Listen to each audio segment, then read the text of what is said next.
夫带来的4场美索不达米亚系列讲座的最后一场。他从一个大的这个背景讲到城市的起源、文字的起源。最后的一场讲座，他将会带来一座非常具体的城市，也就是基石城。那这也是他所在的阿什莫林博物馆所拥有藏品比较重点的一个主题，他们也比较有发言权。我想这场讲座一定是非常精彩，请大家以掌声欢迎。Thank you very much. This afternoon, I'd like to talk to you about one of the most famous cities in ancient Mesopotamia, the city of Kish.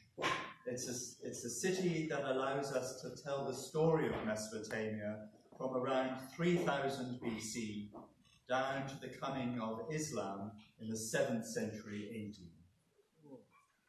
欢迎大家来参加今天的讲座。今天的讲座呢，我们会就是比较关注基石城这个 KISH 这个城市，因为它呢是美索不达米亚文明中间最重要的一个城市。然后呢，它的那个历史可以从公元前3000年一直追溯到阿拉伯时期。I want to start with this object. It's perhaps the most famous ancient document in my museum, the Ashmolean Museum at the University of Oxford. It's a small block of clay inscribed on all 4 sides with 2 columns of cuneiform, the wedge-shaped writing of Mesopotamia. This is what's called the Sumerian king list. This particular example dates to around 1800 BC. And claims to record an unbroken line of cities and their kings that ruled in succession over the land of Sumer, back to the beginning of time when the gods created the world. It combines history, myth, and legend, and famously describes in one line the moment when, and I quote, kingship was lowered from heaven. That occurred after a great flood, we are told, and according to the king list, kingship was lowered first to the city of Kish. 今天的讲座呢，我们要从这张图片上的这个物件开始。它呢是在牛津大学阿什莫林博物馆的藏品里边，它是至今为止就最著名的一个古代文献之一。它只是一个小小的粘土块，然后4面呢，每面分2栏，都有楔形文字的铭文。它被称为苏马王表，年代可以追溯到公元前1800年左右。它的这个文件之所以重要呢，是因为它声称它是完整的记录了自神明创世以来历代苏美尔的国王以及他们所在的城市。那这个铭文呢，里边有历史和神话传说夹杂在一起。其中呢有一句话，他在这边引用。这个器物上的铭文说，自大洪水之后，王权从天而降。那在这个国王的名单里边呢，就是王权最早是他们追踪到这个最早的血缘呢，这个王权最早是降落在基石。The site of Kish lies in the south of Mesopotamia, south of modern-day Baghdad, at the top of a vast alluvial plain of Mesopotamia. In other words, the land between the Tigris and Euphrates. 基石遗址是在美索不达米亚的南部，在今天的巴格达南面一点。然后呢是处于美索不达米亚对，是美索。然后呢，说是在这个底格里斯河和幼发拉底河之间这一片区域是广袤的冲积平原的北面。Today, the site lies abandoned, with the remains of mud brick architecture, which was uncovered by an expedition undertaken jointly by the University of Oxford and the Field Museum, Chicago, between the years of 1923 and 1933. 如今呢，我们看到这个城市的遗址已经废弃了，只有地上面留下的土砖建筑的遗存还在那里。然后这个遗址是在1923年到1933年10年间，由牛津大学和芝加哥的贝尔德博物馆联合发掘的。The objects discovered by the excavations were divided between the Iraq Museum in Baghdad, the Field Museum in Chicago, and the Ashmolean Museum in Oxford. And these discoveries at the site of Kish are proven to be of great significance and reveal the story of this city and the other city-states of Sumer over 3,500 years, from around 3000 BC to AD 550. 这10年间的发掘结果，发掘出来的器物呢，分别是收藏于巴格达的伊拉克博物馆、芝加哥的贝尔德博物馆和英国的阿什莫林博物馆。那基石的发现现在已经被证明它具有重要的意义，因为这里遗址揭示了这个城市以及其他的苏美尔城邦在3500多年间的历史。这3500多年间呢，是从公元前3000年到公元550年。The excavations explored an enormous area because the population of Kish moved over time. As the river branches changed their course, some 40 settlement mounds were recorded by the excavation, but only a few were actually excavated. The records of the excavation are held in the Ashmolean, and it contains wonderful photographs which capture something of the adventure and hard work involved. 这10年的发掘呢，发掘的范围非常广。原因是因为基石的人口随着当时河流支流的改道而搬迁。那总共是发现了40个土包包，就是40个文化堆积形成的土墩。其中只有少部分被发掘。所有的大部分的发掘记录呢，都在阿什莫林博物馆保存，其中包含着大量的记录当时的这个探险情况和工匠努力工作情况的照片。The excavation began soon after the modern country of Iraq had been established by the British following the end of the First World War. It was led by Stephen Langdon, the professor of Assyriology at the University of Oxford. He's seated in the centre of the group in the lower left photograph, although in fact, over 10 years, he only went to Iraq 4 times. The workers came from the local tribes, whose leader appears in the lower middle photograph. 这项发掘工作呢，是在第1次世界大战结束，英国建立了现代伊拉克国家之后开始的。那它是由牛津大学亚书学教授叫斯蒂文·兰登这个人来主持。左下方的这个照片中呢，他就是坐在中间的那个人。但是呢，他在10年间的发掘里边只去过伊拉克4次。当时工作的工匠是来自当地的部落。那个下面一行的中间这个人是他们是部落的首领。Vast numbers of men and boys were employed to dig enormous holes, searching for objects and buildings. 那当时雇佣了很多年轻男性，甚至是男孩子，他们挖了很多这个在前面说那个土墩上面挖了很多的大洞，来寻找人工制品和建筑。One of the most impressive buildings that were uncovered was a mud brick palace with a staircase and columned halls. 在这其中最壮观的一幢建筑呢，是一幢泥砖建造的宫殿，它有这个阶梯和带柱子的大厅。The palace itself dates to around 2600 BC, making it the earliest known palace in Mesopotamia. It seems as if the Sumerian king list is correct, and that kingship really did start at the city. Other ancient texts suggest that at this time, Kish was the center of a powerful kingdom that dominated the fertile plains of southern Mesopotamia.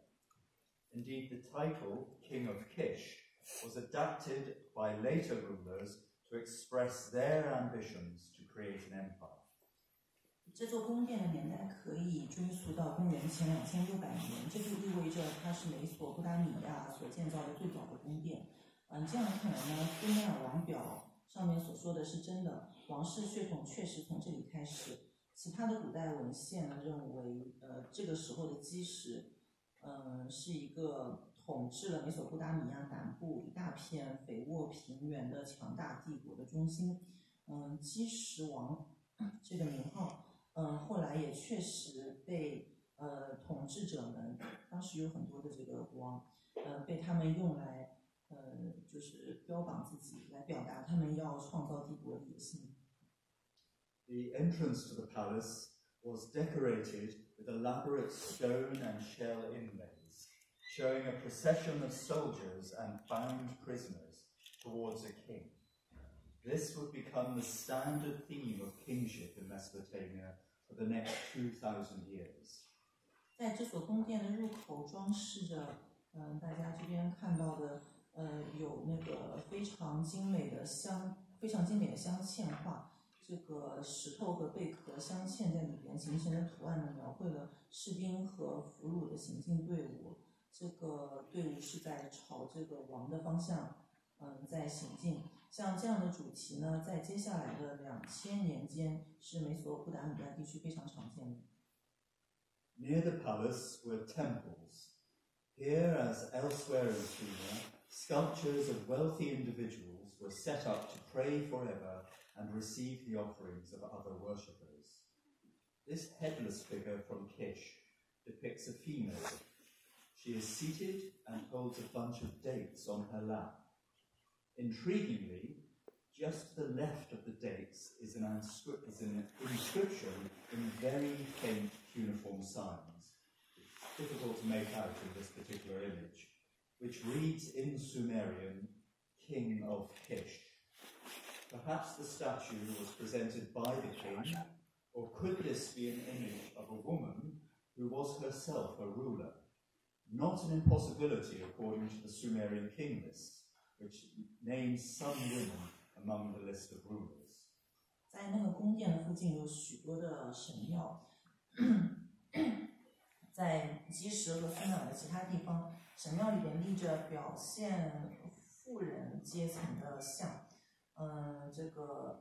这些富人的像呢，立在神庙里边，也呈祈祷状，然后并且这些像当时是用来，就是信徒会把贡品放在这些像的前面。我们看到这个无头的一个出土于基石的无头像，是一名女性，那她呈坐姿，膝盖上面有一盆枣子。在这个枣子边上有非常非常浅，基本上看不出来的楔形文字，上面刻着苏美尔文写的基石王。这说明呢，可能这个雕像是基石王赏赐的，或者是这个女性她本身就是王。那根据苏美尔王表上面确实有女性帝王的名字，所以也有可能是这种情况。Sumerian votive figures like these are known from a number of other sites across southern Mesopotamia.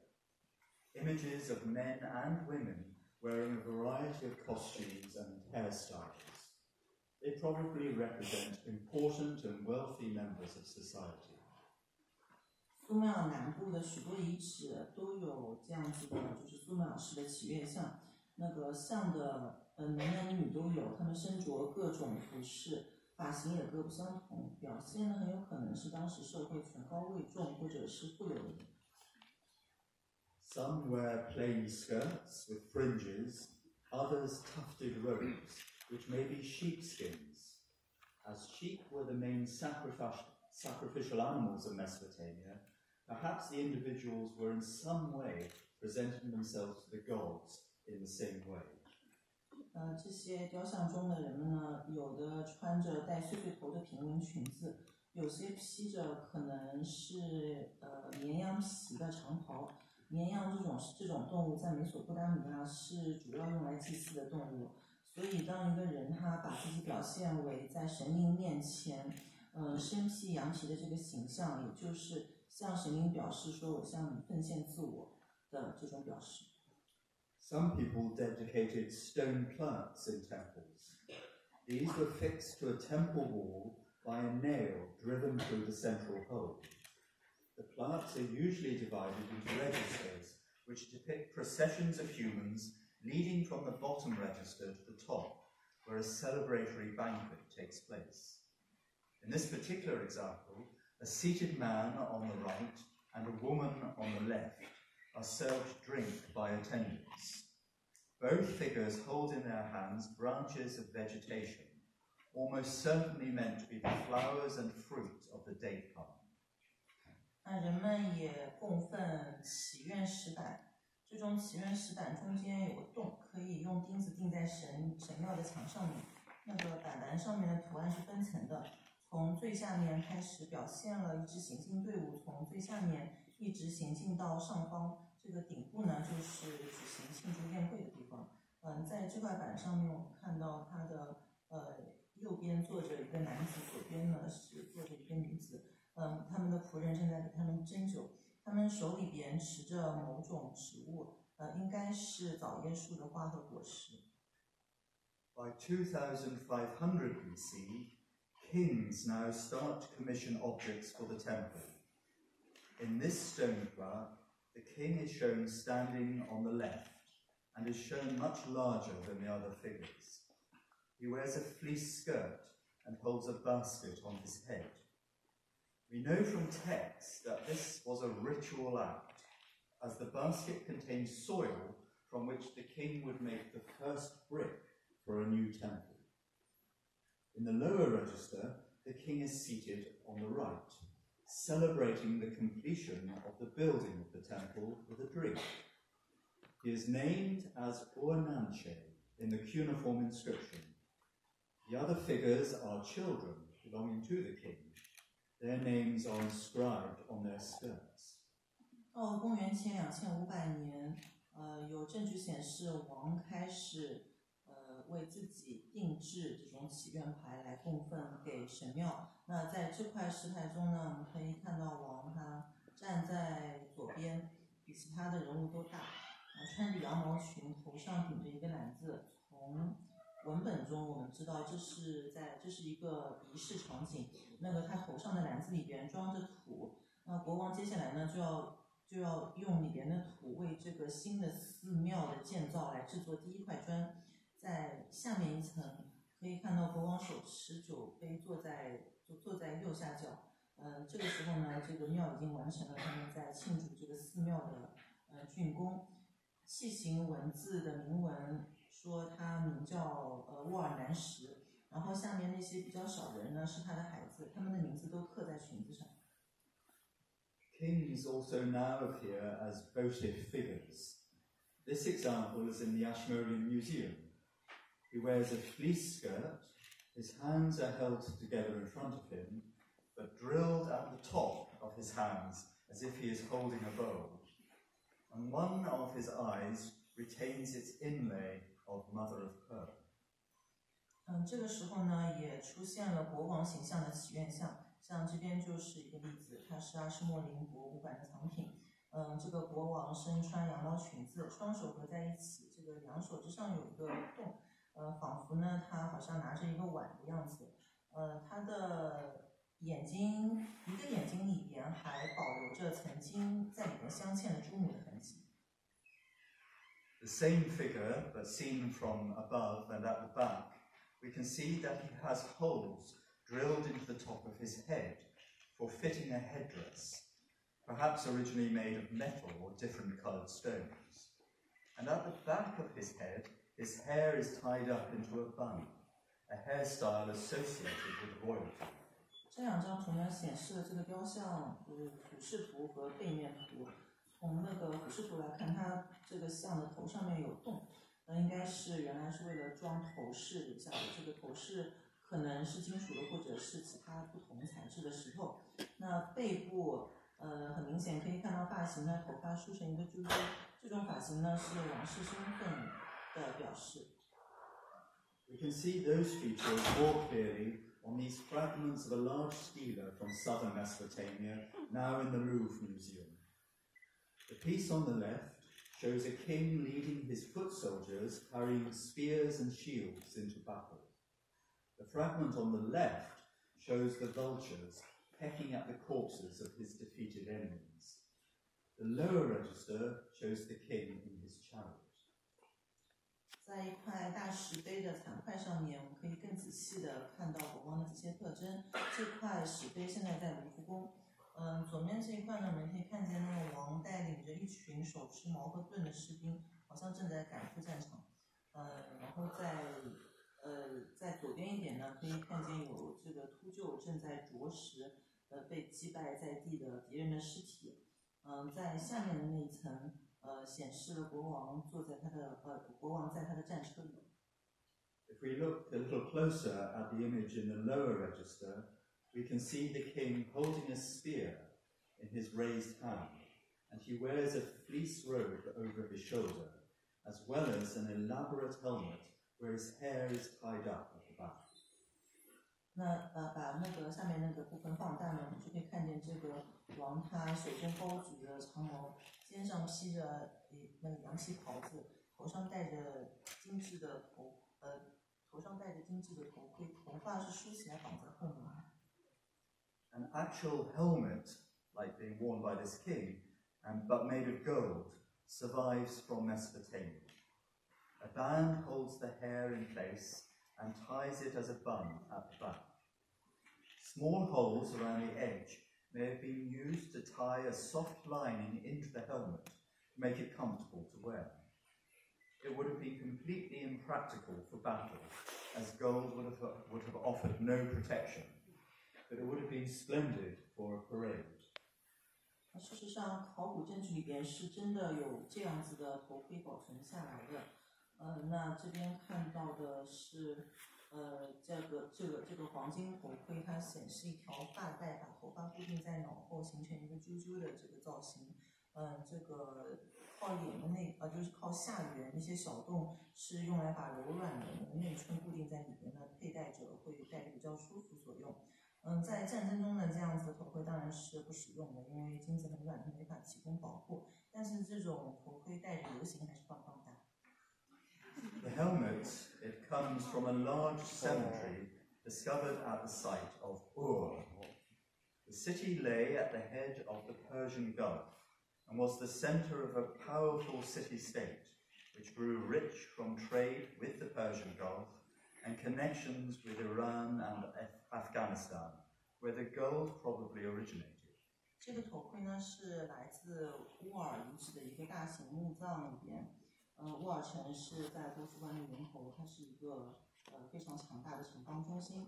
这个城邦呢，通过与波斯湾的沿岸，还有以出产黄金的伊拉克、阿富汗的贸易而变得富有。Of the vast numbers of burials discovered at Ur, 16 were especially rich, and also very unusual because they contained sacrificial victims. This is a reconstruction made at the time of their discovery. A large pit was dug in the earth, and a stone tomb built in one corner containing one or two bodies. Outside the stone tomb were found the skeletons, and sometimes just the skulls, of men and women.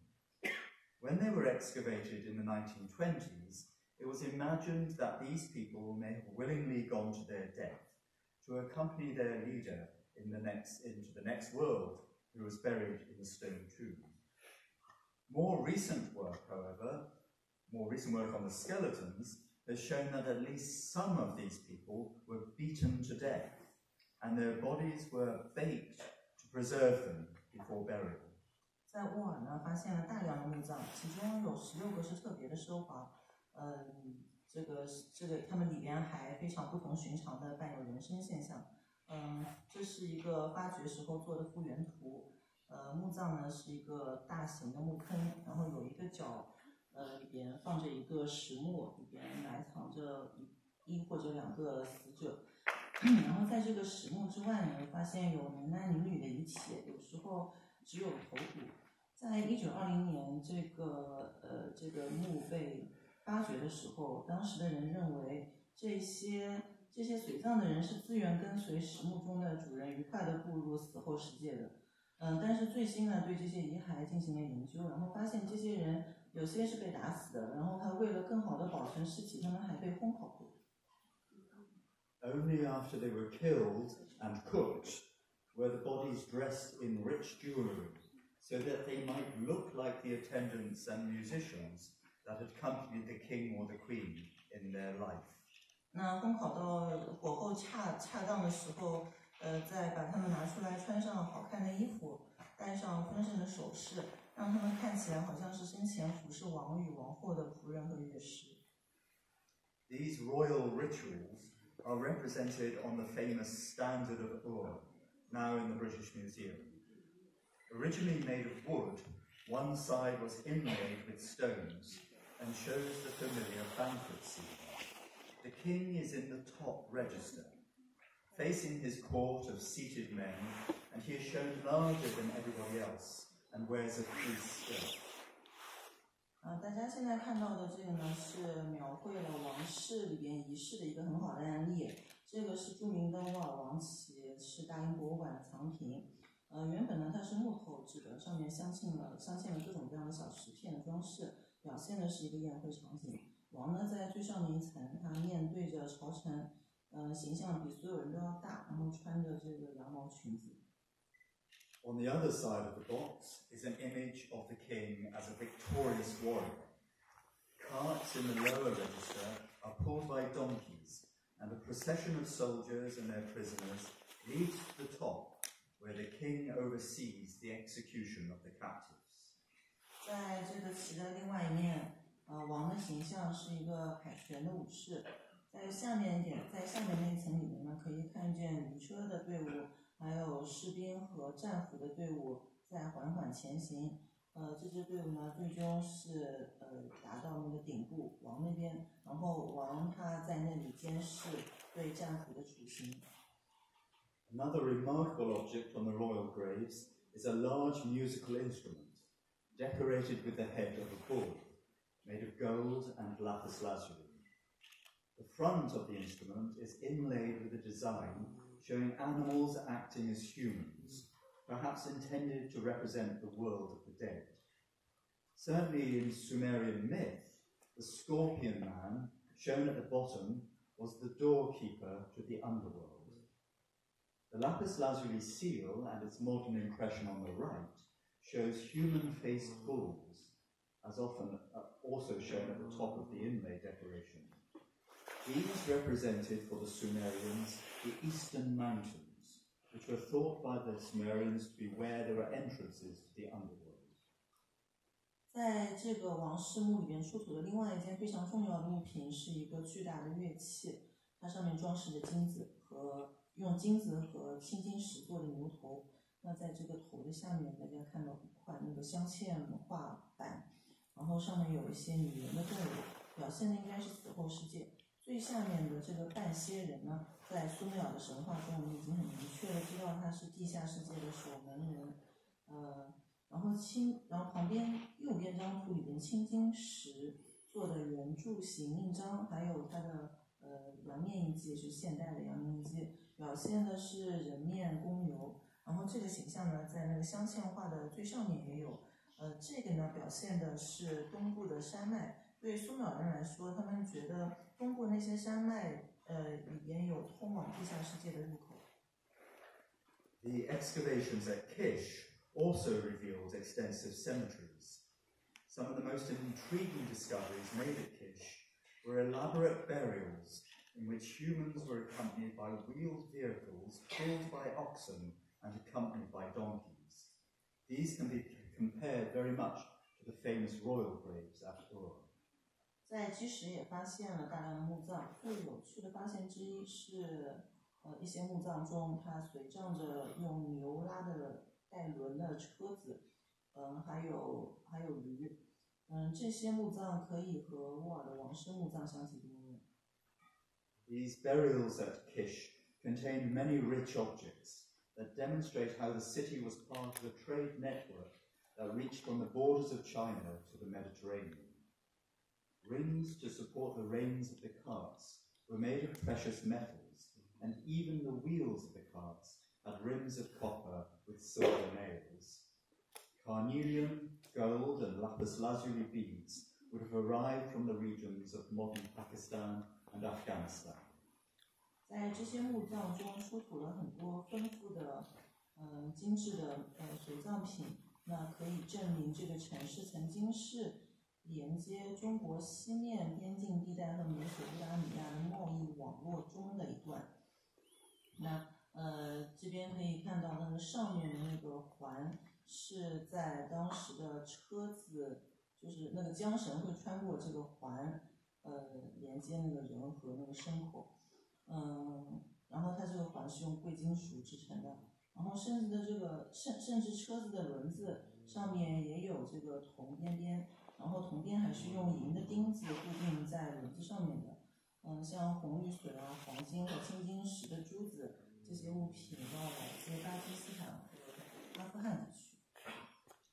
There are also many graves excavated at Kish that belong to ordinary people. 在这边呢，也有一些大量的这个墓葬，在基石被发现，他们是普通人的墓葬。They included some personal belongings and also very elaborate pottery. The example in the middle is a so-called mother goddess jar. 这边呢是普通人墓葬里面的私人所造物品，其中呢包括制作非常精良的陶器。在中间的这张图里边显示的是我们所说的母神冠，就是上面刻了一个女性形象。The graves also contained a wide variety of other objects, ranging from models of boats and chariots made of clay, ostrich-egg cups in stands, and metal weapons and containers. 其他的随葬品呢，还包括泥制的模型船啊、模型马车，然后这边有一个神奇的带着，就是它带做的鸵鸟蛋杯，然后除此之外还有金属武器和一些其他的武器。Mesopotamian tradition also credits Kish with being the place where a dynasty of kings emerged who would create the first empire in Mesopotamia, as indicated on this map. Around 2300 BC, the rulers moved from Kish to establish a new capital city called Akkad, but archaeologists have yet to discover that site. They united Mesopotamia from the Persian Gulf across Syria, and in the process commissioned some of the most magnificent art that has survived from the ancient world. 美索不达米亚的传说中提及基石是造就了第一个帝国的王们出现的地方。这个帝国呢范围如这个地图上所示，公元前2300年左右，统治者们从基石搬到另外一个新的城址叫阿卡德，但是呢，这个遗址考古学家还没有找到。然后在这个，他们最终是建立了一个从波斯湾一直延续到叙利亚的，包含了整个美索不达米亚地区的一个帝国。在这个过程中呢，他们也创造了一些在当时古代世界，然后现在留存下来的我们能看到的最伟大的艺术品。Perhaps the most extraordinary of these objects is this bronze head of an Akkadian king. Now in the Iraq Museum, it was found at Nineveh in northern Iraq. It is a masterpiece of metal casting. The eyes would have been originally inlaid, but these were gouged out at some point in antiquity. 其中很特别的呢是这个阿卡德国王的青铜头像，现在藏于伊拉克博物馆。它是金属铸造的一个杰作。发现的地址是尼尼微遗址，位于克拉克北部。这个雕像的眼睛呢，曾经是有镶嵌的，但在古代的时候就已经被挖掉了。The other great monument of this period is the Stela of Naram-Sin, now in the Louvre Museum in Paris. It shows King Naram-Sin marching up a mountain with his soldiers. The enemies on the right of the monument are collapsing in fear simply through the presence of the king, who actually doesn't do anything. He wears a helmet with the horns of a bull. This is a traditional way in Mesopotamia of indicating a god. Kings could now be thought of as gods. 一时期的另外一件杰出的艺术品是现在藏于卢浮宫的这个叫纳格姆星王石碑。纳格姆星王呢，在画面上面显示他率领着他的士兵正来上山，然后右边呢那个敌人一看到国王就怕得连连溃败。虽然国王本身他什么也没做，国王戴着公牛角的头盔，在美索不达米亚传统中，这种头盔表示是只有神才会戴的，所以也就是意味着在现在这个节点开始，国王可以被认为是神。Akkadian period cylinder seals are also miniature works of art in their own right. They show gods, landscapes, and myths. 阿卡德时期的圆柱形印章，都很迷你，但是非常的精致，表现了神、风景还有神话主题。With the end of the Akkad Empire, around 2100 BC, a number of Sumerian cities became the centers of powerful kingdoms. These are statues of Gudea, ruler of Lagash, one of these city-states, who presents himself as a pious ruler before his gods. 前面讲的阿卡德帝国呢，在公元前2100年左右的时候灭亡了。那这个时候呢，一系列的苏美尔城市就涌现成为非常强大的王国。这里大家看到的两个，它是拉嘎什王朝的古迪亚统治者的雕像。那他在神灵面前把自己刻画的呢是一位非常虔诚的统治者的形象。Similarly, at the city of Ur, kings presented themselves as builders of temples, as depicted on the fragments of the stone stela on the left, while their cylinder seals showed the gods introducing individuals into their presence. 在乌尔，非常相似的国王将自己表现为神庙的建造者。像左边的这块石碑残片就有描绘，在右边呢，他们就是乌尔的这个圆柱形印章上面的图案，表现了神灵正在接见信徒。After 2000 BC, the city of Kish declined both politically and economically, and power shifted to the city of Babylon. 公元前2000年以后，基石城在政治上和经济上的地位都衰落了，然后权力转移到巴比伦。The most distinctive objects from Kish and other sites of this period are mold-made terracottas that depict gods, humans, and monsters. It seems as if these could be available to the wider population. Made of cheap clay, they could be produced in large numbers and are found in temples and ordinary houses. 那这一时期基石的遗址中最独特的物品呢，是这些描绘着神啊、人和甚至怪物的赤土陶器，它们是用模具做的。这种用粘土材料做的东西呢很便宜，然后又可以大量生产。在基石的遗址的各种地方的房子啊，各种地方都有发现，应该是大多数人都能拥有的物品。We have very little evidence for Kish as a major city in the period 1400 to 600 BC. This period saw the rise of Assyria in northern Mesopotamia as a major power. 在公元1400年到600年之间，我们基本没有找到证据能够显示基石，此时仍然是一个主要的城市。那这个时期呢，美索不达米亚正在发生的事情是北部亚述帝国正在崛起，并且逐渐成为主导势力。Assyrian armies conquered the Babylonian kingdom in southern Mesopotamia on a number of occasions, as depicted on some of the wall reliefs from their capitals of Nimrud and Nineveh. 亚述军队呢，好几次征服了巴比伦王国。巴比伦王国这个时候是在美索不达米亚的南部。这个主旗在亚述的首都城市，比如说尼姆鲁德和尼尼微遗址这些地方，的很多墙上面的浮雕都表现了这个主题。By 700 BC, the Assyrians had extended their control across the entire Middle East, from Iran to Egypt. The capture of an Egyptian town is depicted here on a relief from Nineveh. 到公元前700年的时候呢，亚述帝国的势力已经扩张到从伊朗到埃及的整个中东地区。尼尼微出土的一个浮雕上面就表现了亚述军队正在攻占一座埃及城池。After 100 years, however, so by 600 BC, the Assyrian Empire had been defeated by the armies of Babylon.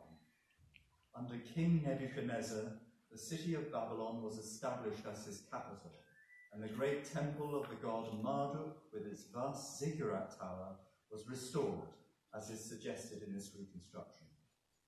不过100年后呢，也就是公元前600年的时候，亚述帝国被巴比伦的军队给打败了。在巴比伦王尼布甲尼撒王的统治下面，巴比伦城被建立为首都。从这张复原图上面可以看到，宏伟的马库克神庙，还有它的就是下面的那个巨大的金字塔建筑被修复了。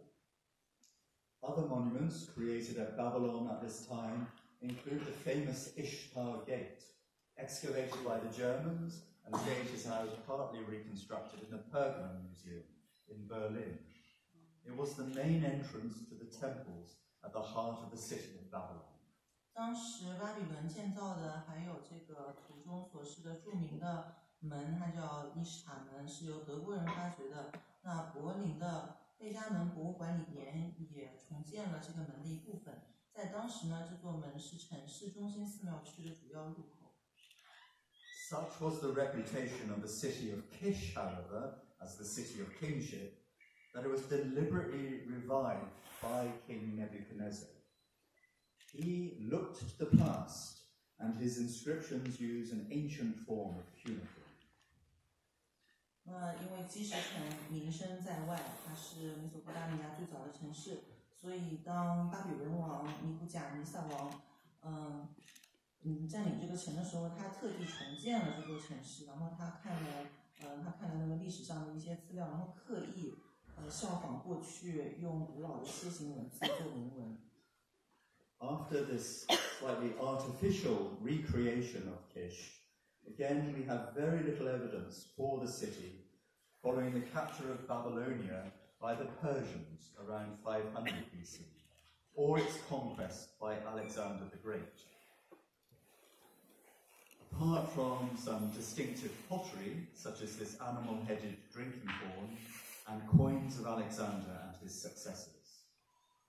到了公元前500年，波斯人跑来占领巴比伦王国的时候，还有公元前330年亚历山大大帝征服巴比伦王国的之后，都基本上就再也没有来自基石的考古遗存了。只有一些独特的陶器，比如这种动物头形状的角杯，还有亚历山大和他的继承人的硬币。But Kish was certainly a flourishing center during the Sasanian Empire, so between the years 230 and 650 AD. This is evidenced very clearly by elaborate glass vessels which were found there. Examples of similar vessels are known as far away as Japan. Kish also contained many examples of so-called magic bowls. These were buried under the floors of ordinary houses to keep the inhabitants safe from demons. 不过基石呢，在萨珊帝国期间，也就是公元前230年到公元650年，跨公元了，它又复苏成为一个繁荣的中心了。那有大家看到这个左面的精致的玻璃容器为重，就有这种玻璃容器为证据，显示它当时是繁荣的。这种器物，它甚至在日本也有发现。基石城呢还发现了很多大家相信它是具有神力的碗，那人们会将它埋在房屋的地板下面，相信这样子的话就可以保护住在里面的人免受妖魔的侵扰。Large houses of important families were decorated with images made of plaster. The head and shoulders on the left was discovered at Kish and depicts a Sasanian king. It suggests that Kish remained a significant place as it was very close to the royal capital at Ctesiphon. Similarly decorated plastered reliefs, such as the examples on the right, were discovered. 有权有势家族的大房子装饰的灰泥雕塑的图案，左边我们看到的就是基石出土的胸像，它描绘的是一个萨珊王。这表明基石在当时是一个重镇。它确实呢离那个首都泰西根城也比较近，在泰西根城也有同样的灰泥浮雕，就是右面的那些例子。But by the 7th century, many of the ancient cities of Mesopotamia, including Kish, were being abandoned by people as the rivers changed their course. 到了快到7世纪的时候，许多美索不达米亚的古城，包括基石在内，再次因为河道的改变而被废弃。By the year 650, the Sasanian Empire had collapsed at the advance of Arab armies, united by Islam, and the populations of the ancient centers of Mesopotamia moved now to newly founded settlements, cities such as Basra and Baghdad, which became centers of Islamic scholarship. 那截止公元650年的时候，萨珊帝国灭亡了。因为这个时候，伊斯兰各国的，就是那个阿拉伯军队在宗教的号召下面，他们组成了联合军入侵，打败了萨珊帝国。那当时本来的苏美尔的古城里边的人口呢，迁移到新的定居点，比如像巴士拉和巴格达，这些后来成为伊斯兰居住中心的地方。But that is another story. Thank you very much. 不过那就是另一个故事了。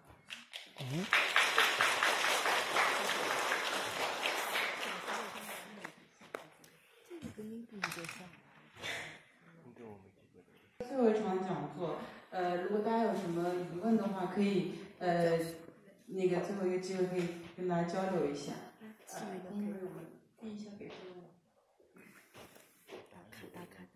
谢谢同学。口水都流出来，你把纸拿出来，我这边指一个。就是那个文字的问题，就是我们知道那个有了文字的一些文明呢，那他们易于积累这些知识，那形成后来的一些我们说的科学的思考方式。那我们也知道有很多的文明呢，虽然看上去很发达，但是他们是没有文字的。所以我想问问教授，就是他的个人看法，说这些有文字的文明是不是一定会强过这些没有文字的这些文明？那第二个问题就是，教授帮我们梳理了这个美索不达米亚这些社会的发展，那它一定里面有人的这个迁徙。那我想问问教授的个人观点，就是他怎么看？现在比较流行的说，现在的智人是只有一个来源，就是从非洲走出来的。谢谢。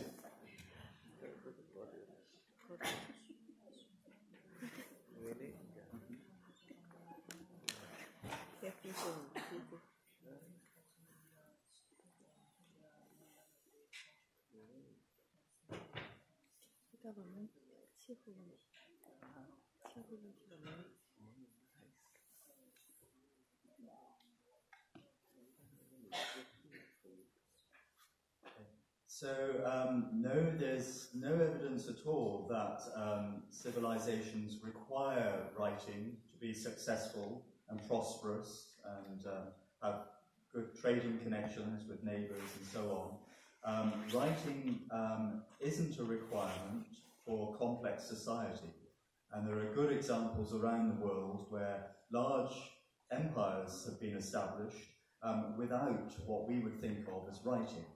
Most famously, the Inca Empire in South America, where they had pieces of knotted string to enable them to administer their empire, but no writing.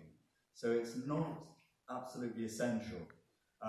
In many ways, the idea of writing as being an integral part of civilization originated with early scholarship. And today we have to think of societies like in Iran, for example, of this period, which didn't have writing, but nonetheless had enormous, complex urban centers. 先解决那个文字的问题。文字它并不是一个文明发展的必须的东西。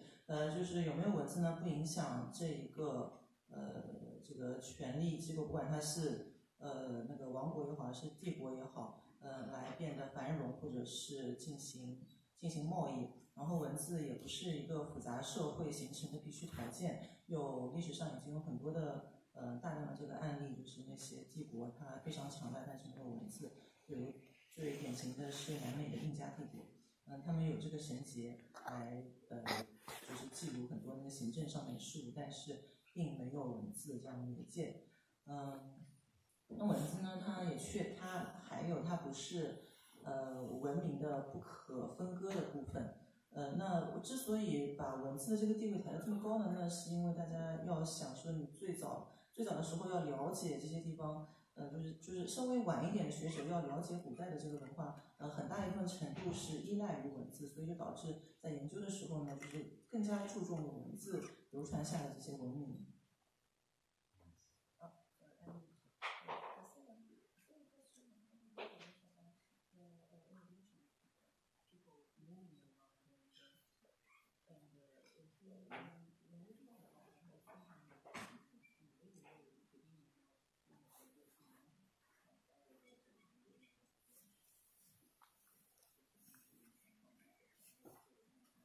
Oh, right.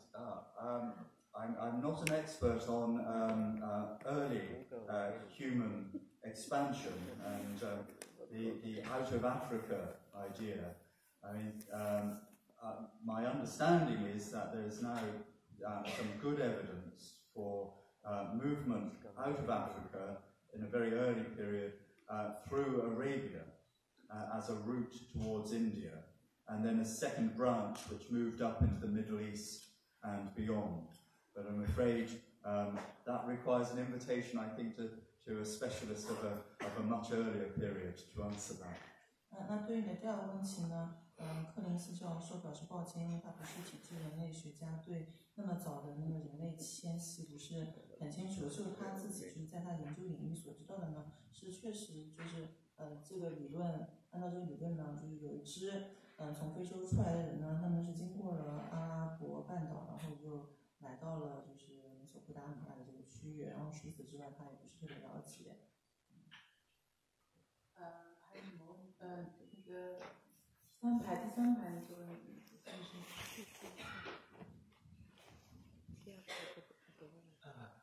非常感谢鲍教授的讲座。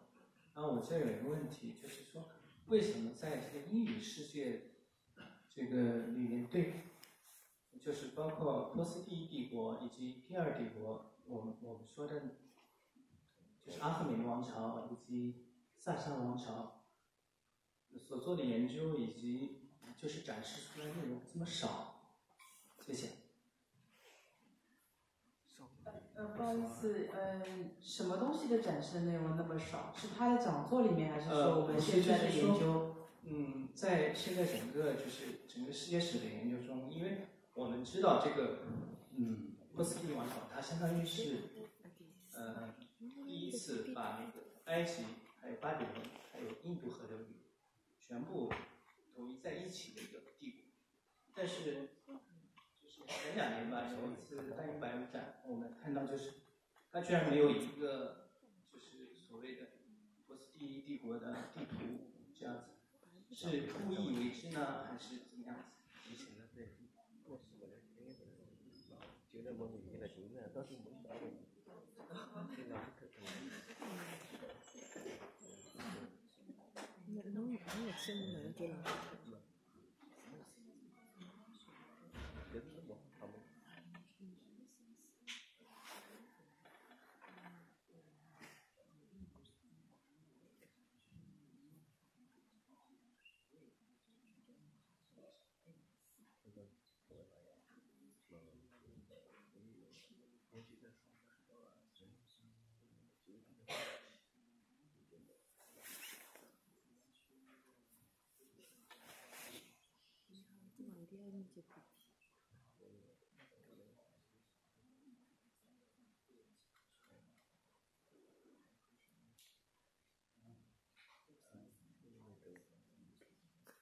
I think this is a very important question, and the tradition, of course, in the West has been to focus on Greece as the origin of democracy and, for many people, lots of other things. And that has had a very strong tradition on Western scholarship. And it's only relatively recently, and I mean only within probably the last 20 or 30 years, that people have begun to question the emphasis on Greece. And I think it was in 2008, there was a major exhibition at the British Museum about the Empire of Persia, which was called Forgotten Empire. And the title was there to indicate that this was an extraordinarily important empire that had had a profound impact on the world, but had largely been forgotten, or at least ignored, in the West. And with that exhibition, scholarship, at least in the West, has begun to now re-evaluate the Persian Empire, and I think we can now begin to see it as a really significant moment in time, which united, effectively for the first time, much of the Middle East. And so we're now re-evaluating the value of the Persian Empire, and it's work that must continue because it is absolutely essential. I didn't talk about it this afternoon, only because the city of Kish, which was my topic, was not really flourishing at that time.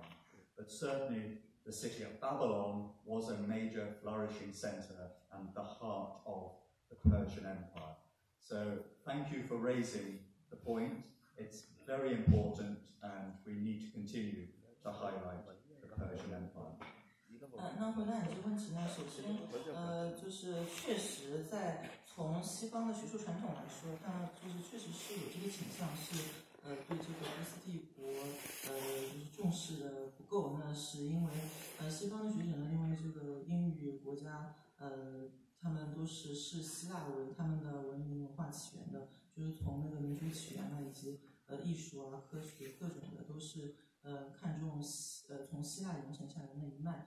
然后呢，但是在20-30年前开始，人们也确实就是说有一种想法，就是人们开始质疑说希腊是不是真的就像我们认为的那么好，是最夸大的。然后呢，也就是在10年前左右的时间，连那个大英博物馆自己本身呢，它举办了一个那个波斯帝国的这样一个主题的展，然后名字就叫被遗忘的帝国。那从名字就可以看出它这个展览想讲什么。那就是西方它就是存在的这个就是它这个整个展览呢，就是为了要提醒西方曾经确实忽略了这样子的一个帝国。那现在呢，也是越来越多的欧洲的学者重新开始重视就是中东这个地区的这个历史的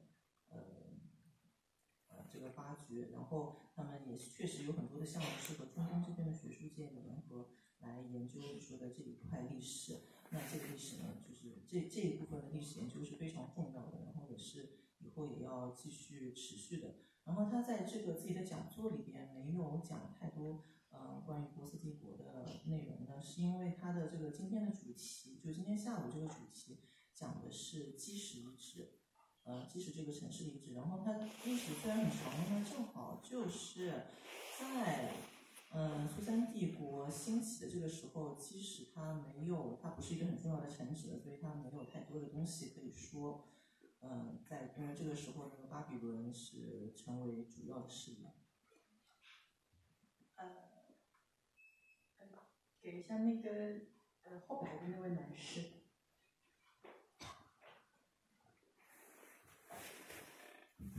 霍林斯，郭姐您好，非常感谢您本周的系列讲座，听得非常清楚，期待着您更多多的介绍。然后呢，我这里有一个问题，就是关于您周四晚上在介绍美索不达米亚它的这个农业起源的时候，它就是您那章讲座是从最早公元前11000年人们开始狩猎，然后讲到了公元前4000年，然后南部苏美尔的这个兴起。那我是想问一下，早期的时候的人种上有没有什么特征？然后从早期的公元前11000年到公元前4000年，南方的苏美尔的话，这些人种上是延续的，还是期间有没有什么样的变化？谢谢。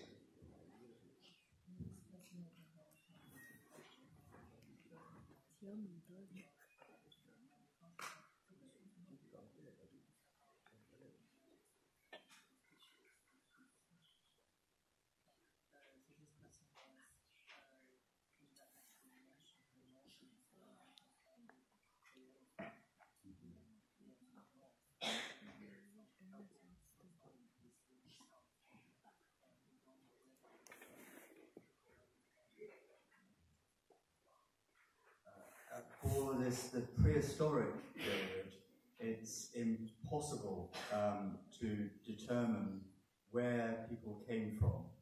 All we have largely are the objects that they made. In Mesopotamia particularly, the environment and the soil is just not very good for preserving organic material. So we have very few skeletons. And even if we did, it has now been shown very clearly that you cannot distinguish, as it were, specific racial groups based on skeletal material. So we know nothing about the relationships between communities in the ancient world at that sort of level. All we can see are those moments when they come into contact and share through their objects, through their culture, ideas and traditions. When we get into the historic period, when we've got writing, then we start to get descriptions of people and as groups and where they feel their homelands are. But even that information is very, very fragmentary.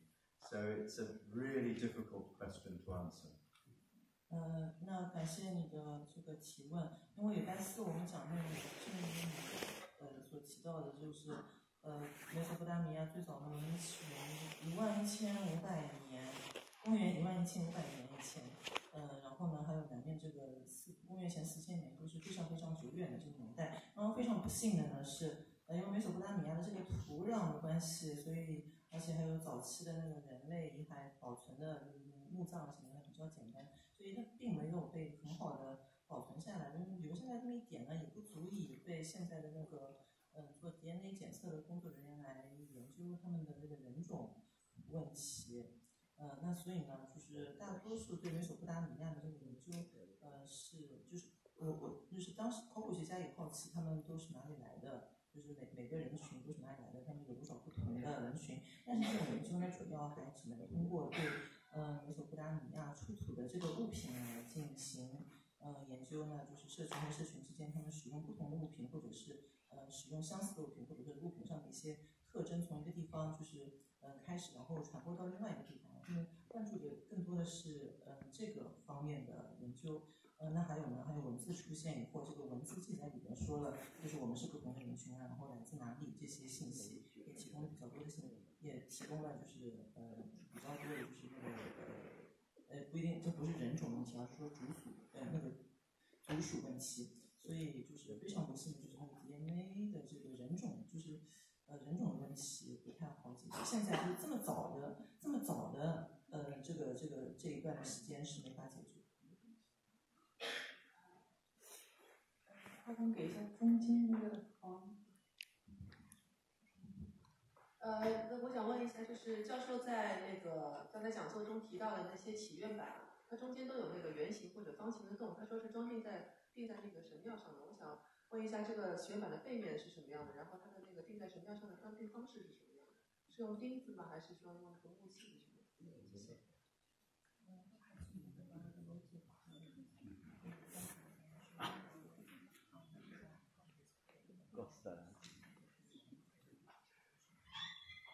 So there's no decoration on the back of these plaques at all. They were intended to be fitted into the wall, so that all you would see is the front, which was then, as it were, at the same level as the wall itself. So they would have looked much like a picture on the wall. And the nail that was put through the middle of the plaque, through the hole in the centre, was probably used as a way of keeping the door locked. So these plaques were put next to a door was closed, and a rope tied to the door was then wound around the nail of the plaque. And so it was a locking mechanism. And the imagery on the plaque was a sort of magical, religious way of symbolically closing the door. 这些祈愿板呢，因为它的目的是为了要放在墙上面，所以它的背面是光的。然后安在床上面呢，他们是尽量希望它的那个墙看上去是平的，让它看上去在墙上面呈现出一种它是墙上的一幅画一样的这样子的这个效果。然后所以那个钉子呢很有趣，这个钉子，它钉上去以后呢，它像那种像门栓一样的结构。是钉上去以后呢，还有这个就是这个绳子在钉子的周围缠绕上去以后，就好像是就是你关两扇门，就是那个门把手这样凸起来，然后你用这个绳子缠绕一下，可以把这个门关住了，打开的那个状况。所以当时的这个祈愿板也是用这样的方式安装上去。中间那个黑衣服的。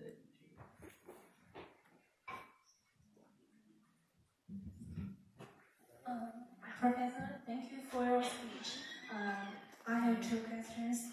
The first question is about the cuneiforms. Because we know in ancient Egypt, people write on papyrus, and they will use three kind of different words. First is hieroglyphy, and another one is hieratic, and the third is demotic. But we know that the hieroglyphics is used for sketches, but when they wrote on the papyrus, they will use hieratic or demotic.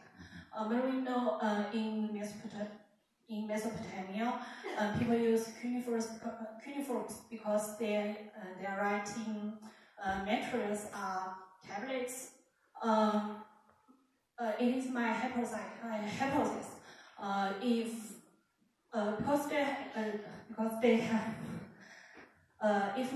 If in Mesopotamia people will use papyrus, what will the cuneiforms comes from another form to show us?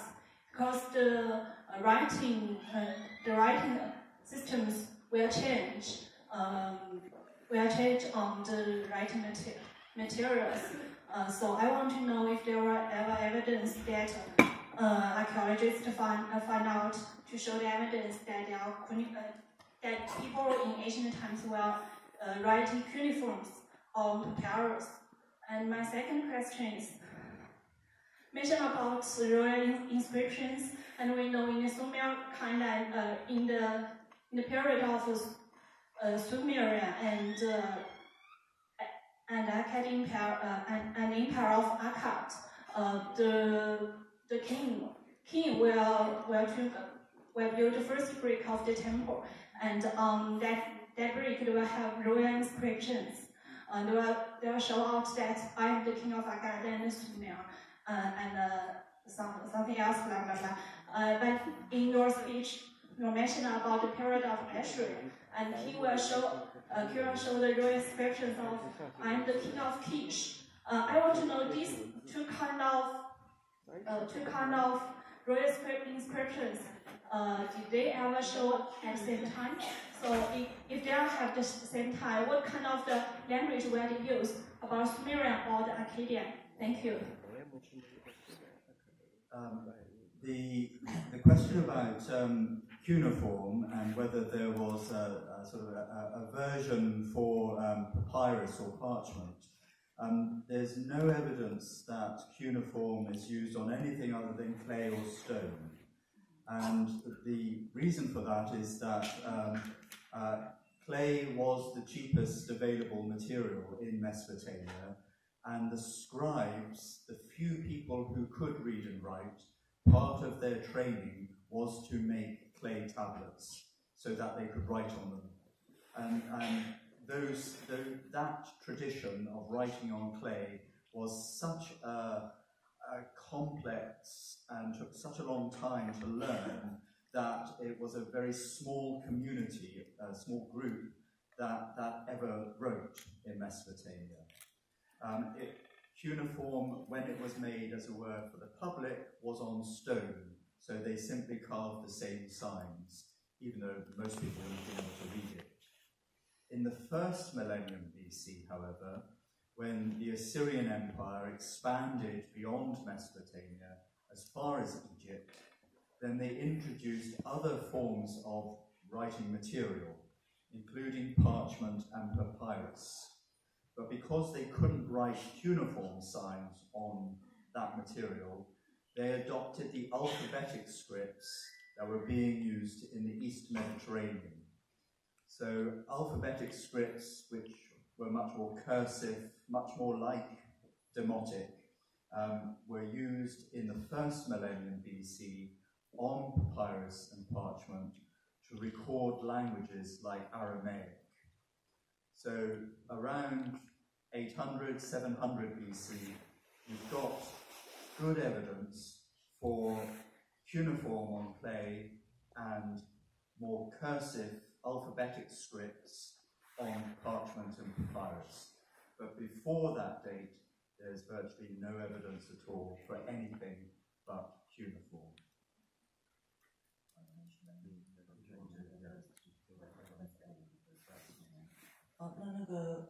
各位，我顺便把他的问题也说出去。他的问题是从埃及的，从埃及象形文字的3种书写体，开始说，就是想说是不是美索不达米亚的楔形文字也有这样子的变体。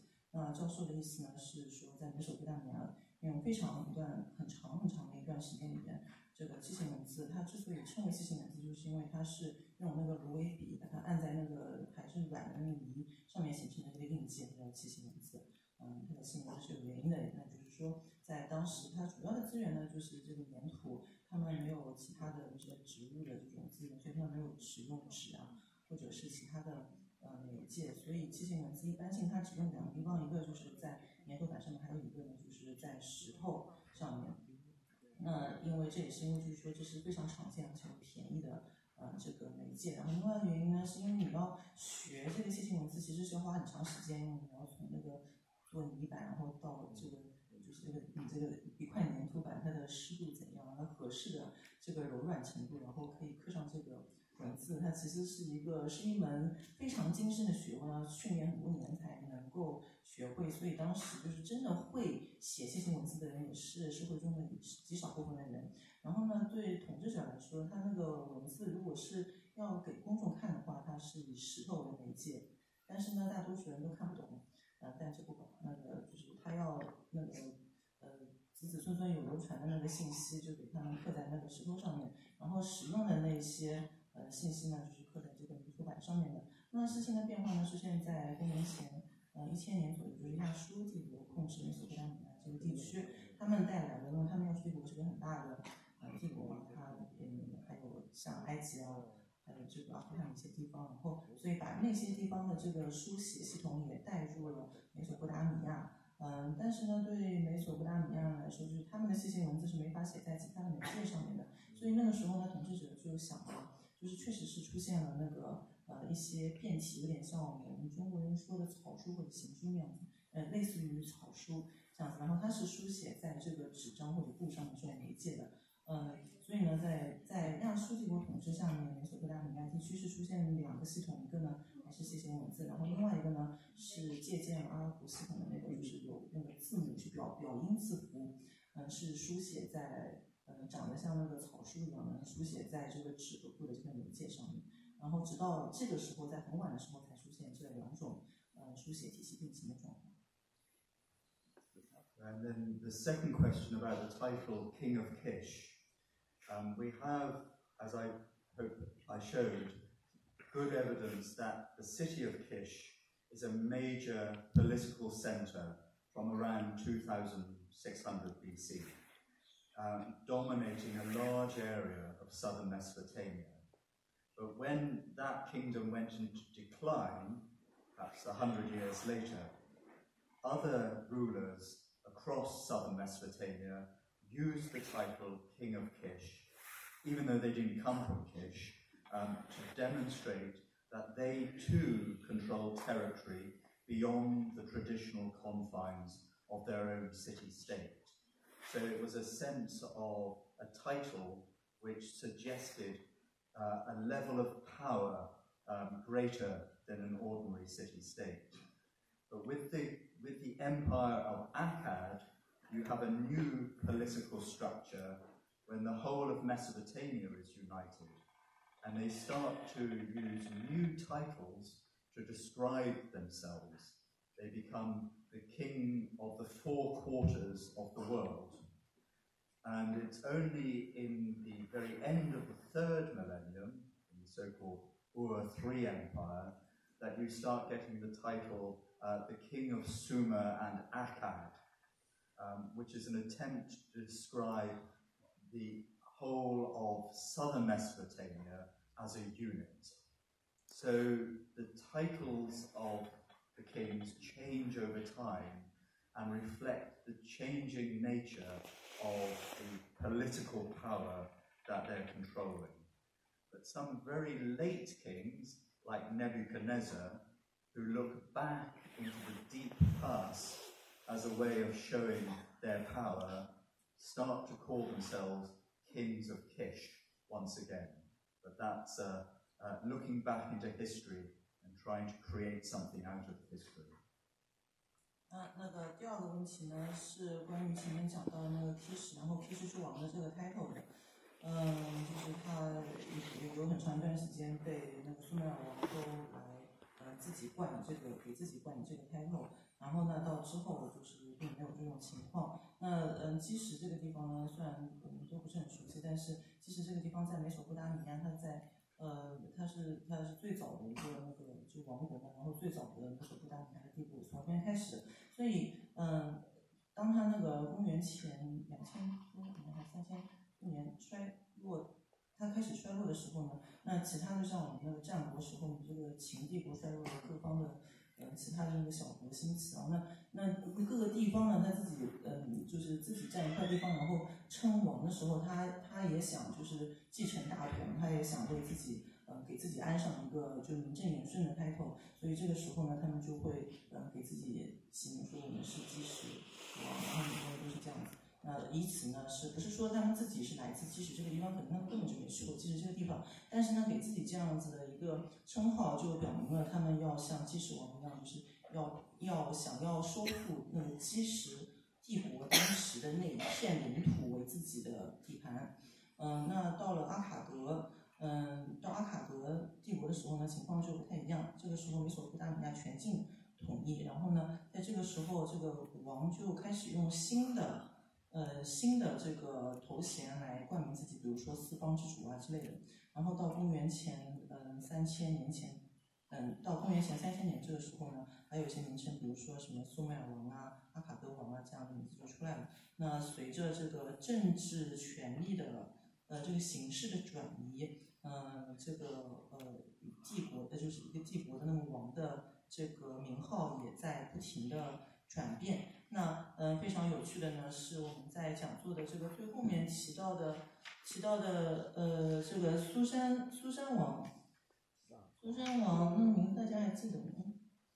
苏珊王叫那个what's the name of the last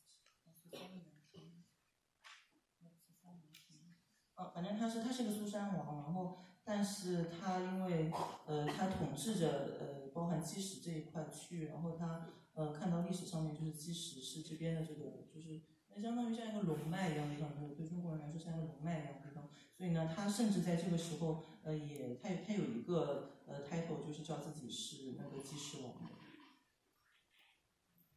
我们还有最后一个问题，话筒给这位女士。谢谢。那个，我想问一下，那个乌尔城当时出土的那个车子的痕迹，是不是最早出土的那个车子？能不能再具体一下什么？它不是有一个图片吗？今天讲座里面出现的吗？对对对，有一个车子，它出土这个痕迹，它这个车子是最早那个实物的吗？实物出土的吗？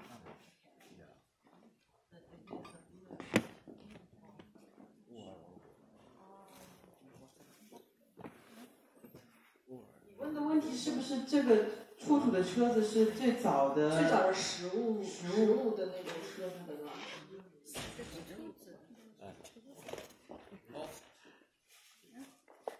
然后还有那个有个马具啊，马具它这个是跟斯基泰人有关系吗？然后斯基泰人当时是不是已经在那个苏美尔那个不是那个美索不达米亚这边已经有生活了？他大概在社会中属于哪个阶层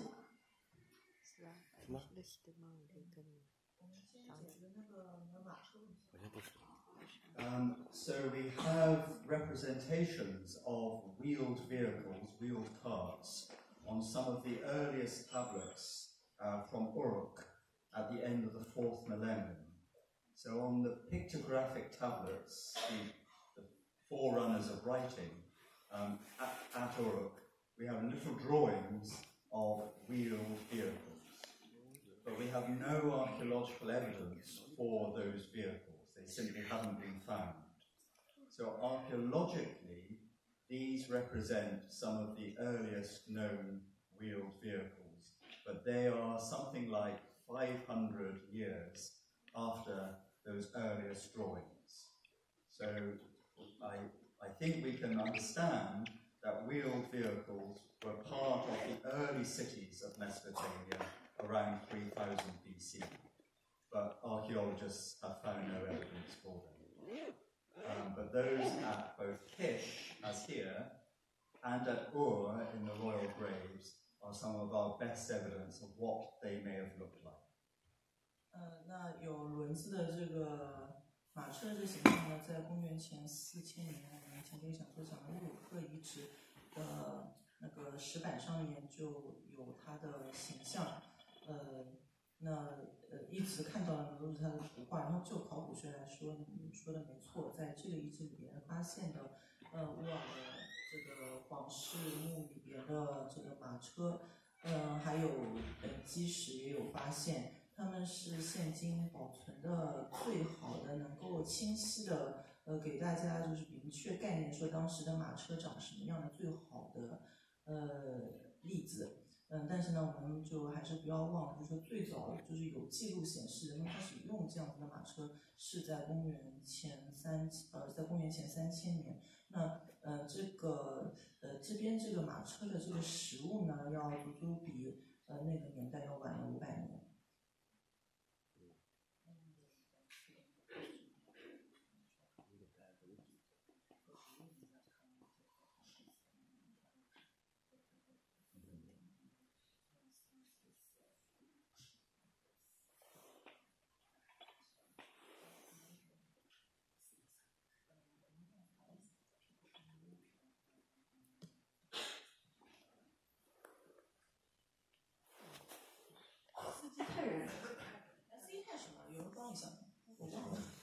就是当时，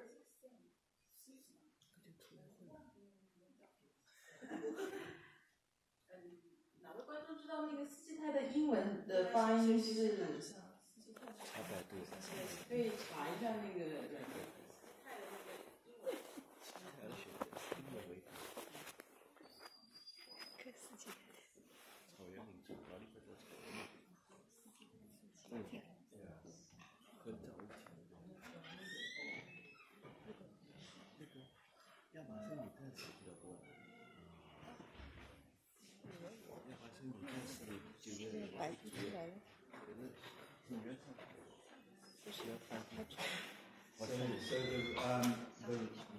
There's no evidence at all that the rain rings are anything but a local development. The the animals that were pulling these carts were either donkeys or oxen, and quite slow, and certainly nothing at this time. The type of rain ring that you're thinking about is much later. The Scythian nomads don't appear in the historic record until the early 1st millennium BC. So I think the earliest evidence is around 800 BC. These carts with these rain rings are 2,000 years before that.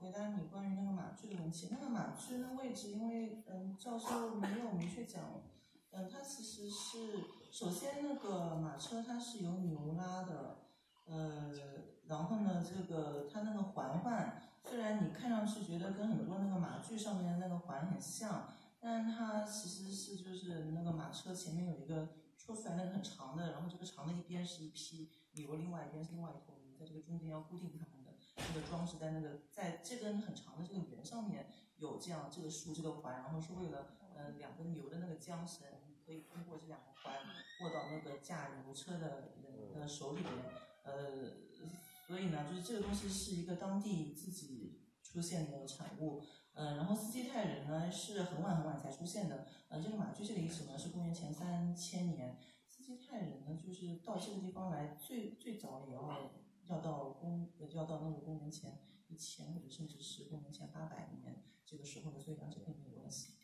So horses were only introduced into Mesopotamia around 2200 BC, so long after these carts were being used. 那事实上呢，马也是很晚才进入美索不达米亚地区的，是在公元前2200年才引进到美索不达米亚。谢谢老师。好的，那个这是我们这次Collins 教授带来4场美索不达米亚讲座最后一场，让大家以热烈的掌声感谢远道而来的寇教授和我们中心女士的精彩的翻译，也谢谢大家，请大家继续关注上海博物馆的公众讲座。